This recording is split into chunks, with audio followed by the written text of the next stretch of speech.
Down the memory lane में मैं राजीव गुणवंत आपका स्वागत करता हूं। नमस्कार। डाउन द मेमोरी लेन के इस अंक में आज हमारे बीच में जो ऑफिसर हैं उनका नाम है श्री जगदीश प्रसाद।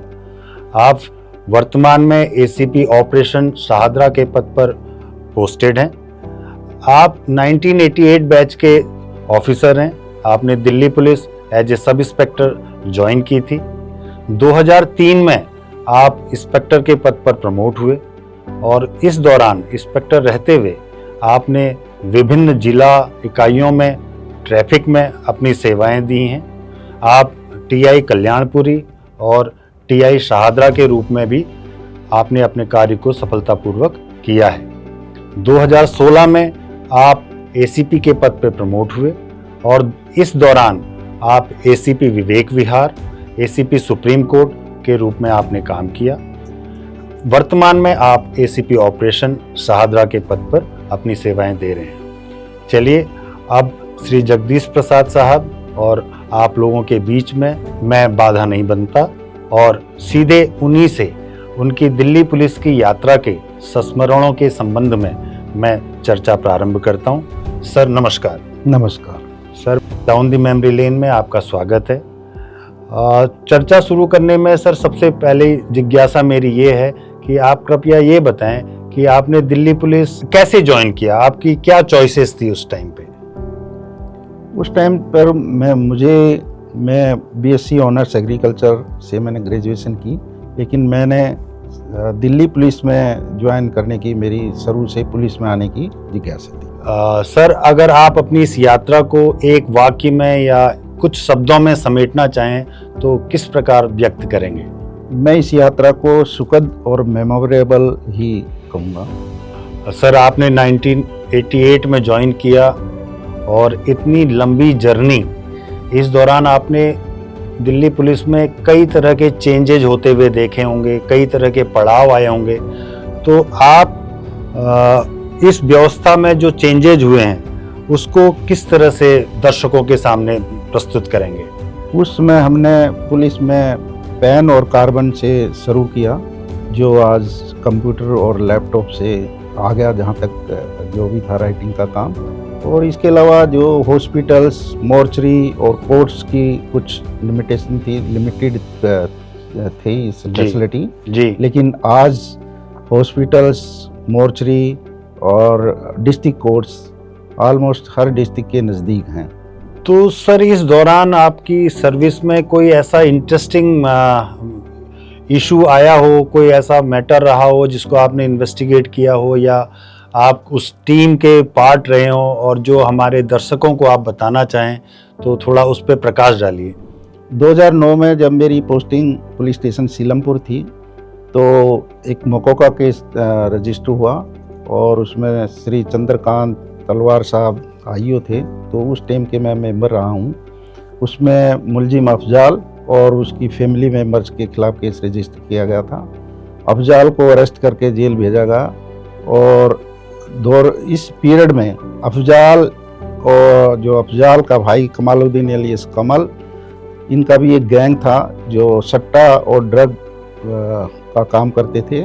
और दूसरी तरफ उसी का चाचा का लड़का एक छेनू, जो छेनू गैंग के नाम से काफ़ी फेमस हुआ, कि काफ़ी गैंग वार होते रहते थे। गैंग वार के दौरान छेनू के करीब 12 गोलियां लगी और कमालुद्दीन ने ये अटैक किया था उसके ऊपर।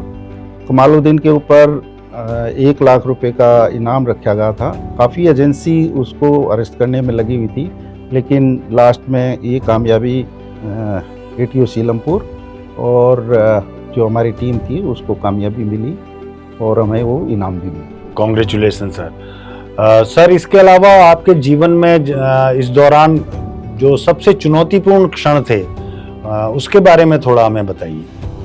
चुनौतीपूर्ण क्षण जो है वो मेरी नॉर्थ ईस्ट की पोस्टिंग के दौरान थे, क्योंकि नॉर्थ ईस्ट के क्रिमिनल्स उस समय में मोबाइल यूज़ नहीं करते थे और उन पर टेक्निकल सर्विलेंस न होने की वजह से उनको अरेस्ट करने में कुछ बाधाएं आती थी। अच्छा सर, ये अब थोड़ा सा आप अपनी पर्सनल लाइफ के बारे में, फैमिली लाइफ के बारे में अगर हमारे साथ शेयर करना चाहें तो प्लीज़ बताइए। फैमिली लाइफ में मेरे 3 बच्चे हैं, 2 बेटी और 1 बेटा, सभी सेटल्ड हैं। एक बेटी मेरी मुंबई में है, वो कंपनी सेक्रेटरी है, और उसका हस्बैंड भी JP मॉर्गन बैंक में सीनियर मैनेजर है। और दूसरी बेटी मेरी दुबई में है, उसका हस्बैंड गोदरेज में CA है। बहुत बढ़िया। मेरा बेटा वीडियो जेट कंपनी में सीनियर इंजीनियर है, और उसकी वाइफ बाल भारती पब्लिक स्कूल में इंग्लिश टीचर है। तो सर थोड़ा हमें ये भी बताइए कि आप ये अपनी प्रोफेशनल लाइफ और पर्सनल लाइफ में किस तरह से इसमें सामंजस्य बैठाते थे? इसमें सामंजस्य का तो यही है कि मैंने तो हमेशा ही जो दिल्ली पुलिस की जो मैंने सेवा की है, उसमें मैंने 100% देने की कोशिश की है, जो मेरी बच्चों की और मेरी वाइफ की के कोऑपरेशन से और उनके सहयोग से ही हो पाया। जी जी, बहुत अच्छा sir.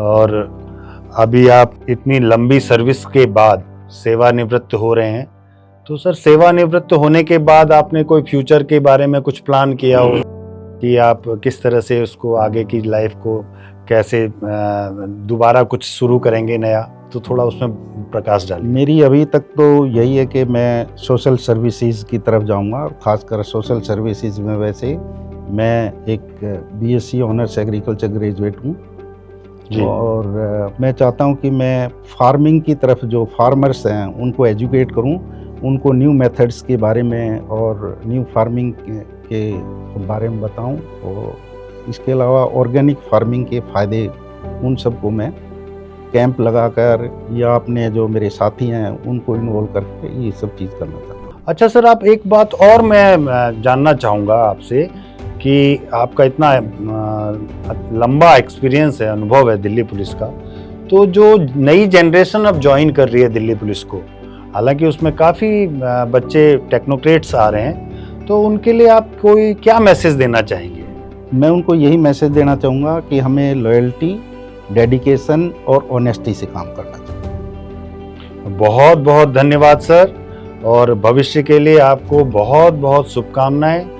Down the memory lane की टीम की तरफ से, मेरी तरफ से, दिल्ली पुलिस की तरफ से आप सुखी रहें, स्वस्थ रहें सर, यही हमारी शुभेच्छा है। धन्यवाद सर। Thank you.